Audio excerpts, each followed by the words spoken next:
ওনার যে ওনাকে হত্যা করা হয়েছিল এবং এই হত্যাকাণ্ডের যে আমরা জানি যে রায় হয়েছে প্রায় 3 বছর আগে, বাট এখন পর্যন্ত কোনো রায় শুরু হয় নাই। গত 23 তারিখে আপনারা জানেন যে এটা হচ্ছে একটা অ্যাপ্লাইড ডিভিশনের সুপ্রিম কোর্টের অ্যাপ্লাইড ডিভিশনের ডেট রেফারেন্স শুনানি হিসেবে আসছে এবং এটার কার্যক্রম চলমান আছে। তো আমরা মূলত এই বিষয়ে কথা বলতে চাই।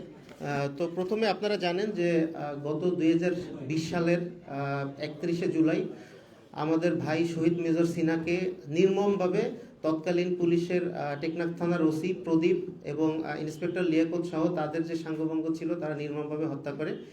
এরপরে তার বোন হচ্ছে এক বাদী হয়ে একটা মামলা করে এবং প্রায় দীর্ঘ 18 মাস পরে অনেক বাধা বিপত্তি, তৎকালীন যে ফ্যাসিস্ট আওয়ামী লীগ সরকার ছিল, যেহেতু ওসি প্রদীপ ফ্যাসিস্টদের অন্যতম দোসরদের একজন ছিল এবং আরও অনেকে ছিল সাথে, তো ফ্যাসিস্ট আওয়ামী লীগ সরকারের আমলে অনেক আপনার ওসি প্রদীপ এবং লিয়াকত সহ 2 জনের ফাঁসির আদেশ হয় এবং আরও 6 জনের যাবজ্জীবন হয় এবং ওই মামলায় 7 জনকে বেকসুর খালাস দেওয়া হয়। কিন্তু এরপরে যে জিনিসটা আমরা পরিলক্ষিত হই যে প্রায় 3 বছর হয়ে গেছে, বাট এই যে ফাঁসির রায় এটার কার্যকরের কোনো আসলে কোনো ভ্রুক্ষেপ ছিল না। তো এরপরে আমরা যখন গত 5ই আগস্ট যখন হচ্ছে একটা বিপ্লবের মাধ্যমে এই দেশ আমরা যেটাকে বাংলাদেশ 2.0 বলি, বিপ্লব পরবর্তী সময়েও 8 মাস পার হয়ে গেছে, বাট আমরা কিন্তু ওই রকমের কোনো পদক্ষেপ মেজর সিনহার হত্যাকাণ্ডের যে ফাঁসির দণ্ডাদেশ এটা কার্যকর করার কোনো পদক্ষেপ আমরা দেখতে পাই নাই। আমরা পার্সোনালি হচ্ছে অ্যাটর্নি জেনারেল থেকে শুরু করে সর্বোচ্চ পর্যায়ে হচ্ছে যোগাযোগ করেছি এবং তাদের বোঝানোর চেষ্টা করেছি, অনেকভাবে কথা বলেছি। তো তারা প্রথম দিকে বলেছিল যে এটা হচ্ছে আগামী 4 মাসের মধ্যেই শেষ করে ফেলবে। এখানে আমাদের যে সদস্য সচিব লেফটেন্যান্ট সাইফুল্লাহ ছিল, উনিও পার্সোনালি যোগাযোগ করেছে, বাট এখন পর্যন্ত হয় নাই। তো যাই হোক, গত 23 তারিখে এটা ডেট রেফারেন্স হচ্ছে উঠেছে অ্যাপ্লাইড ডিভিশনে।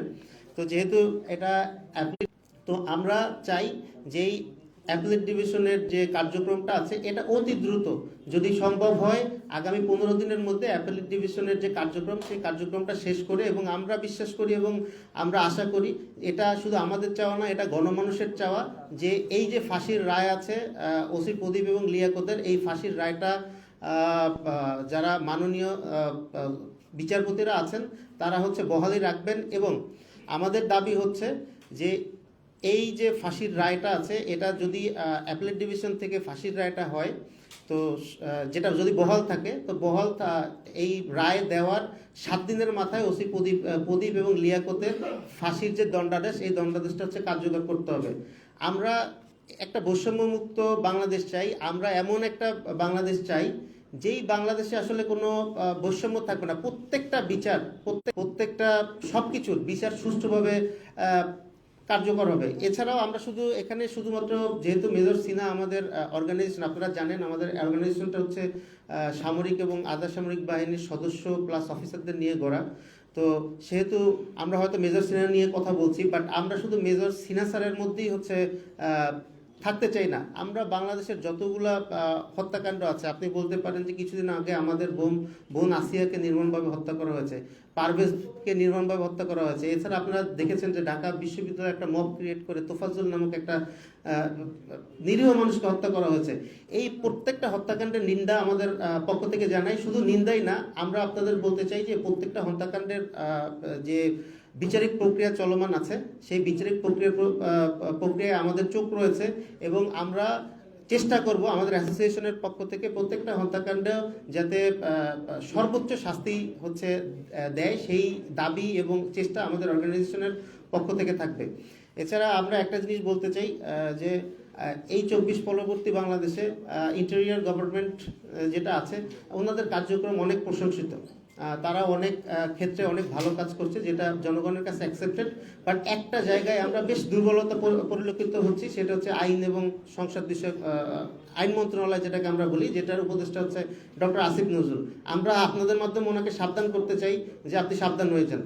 দেশের জনগণ যেমন হাসিনাকে টেনে নামাইছে, আপনার গদিও কিন্তু ঠিক থাকবে না। সো ডক্টর আসিফ নজরুল আপনি সাবধান হয়ে যান, আপনার কার্যক্রমটা আপনি ঠিক করেন। আপনি কোনো দেশের লেসপেন্সারি করবেন, দেশের বিপক্ষে আপনি কাজ করবেন, সেটা কিন্তু হবে না। আমরা যেই জিনিসটা দেখেছি ডক্টর মোহাম্মদ ইউনূস আমাদের মাননীয় প্রধান উপদেষ্টা, উনি অত্যন্ত দক্ষতার সাথে এই দেশ পরিচালনা করছে। চাঁদের যেমন একটা কলঙ্ক আছে, আমার মনে হয় যে বর্তমান উপদেষ্টা পরিষদের কলঙ্ক হচ্ছে ডক্টর আসিফ নজরুল। তো আপনি ঠিক হয়ে যান, না হলে দেশের জনগণ কিন্তু আপনাকে টেনে নামাবে। এটা আপনাকে স্পষ্ট ভাষায় বলতে চাই। এছাড়া আমাদের যে দাবি, যে আমাদের ভাই শহীদ মেজর সিনার যে অ্যাপেলেট ডিভিশনে যেটা ডেট রেফারেন্স শুনানি চলতেছে, এটা আগামী 15 দিনের মধ্যে আমি আশা করি যে এটা শেষ হয়ে যাবে এবং ওসি প্রদীপ এবং লিয়াকতের যে ফাঁসির রায় আছে সেই রায়টা বহাল থাকবে। এবং এই যখন অ্যাপেলেট ডিভিশনের শুনানি শেষ হয়ে যাবে এবং এই যে অ্যাপেলেটের রায় আসবে, এর 7 কর্মদিবসের মধ্যে হচ্ছে ওসি প্রদীপ এবং লিয়াকতের ফাঁসির রায় কার্যকর করতে হবে। যদি এই ফাঁসির রায় কার্যকর করতে না হয়, আমাদের অ্যাসোসিয়েশনের পক্ষ থেকে আমরা কঠোর কর্মসূচি ঘোষণা করব। আমরা শুধু আমাদের অ্যাসোসিয়েশনের পক্ষ থেকে না, আমরা সারা দেশবাসীর কাছে আহ্বান জানাই যে আপনারা আমাদের সাথে একত্ববদ্ধ প্রকাশ করেন। আপনারা, মেজর সিনহা শুধু আমার ভাই না, আপনার ভাই, আপনার সন্তান, সকলের সন্তান। ওনার যদি জাস্টিস হয়, আমরা মনে করব এটা সারা বাংলাদেশে একটা জাস্টিস পেয়েছে। এবং আমরা চাই যে আপনারা সবাই আমাদের সাথে একমত হন, একসাথে আসেন এবং মেজর সিনহার যে জাস্টিস, সেই জাস্টিসটা যাতে আমরা সকলে মিলে এনশিওর করতে পারি, সেই চেষ্টা করি।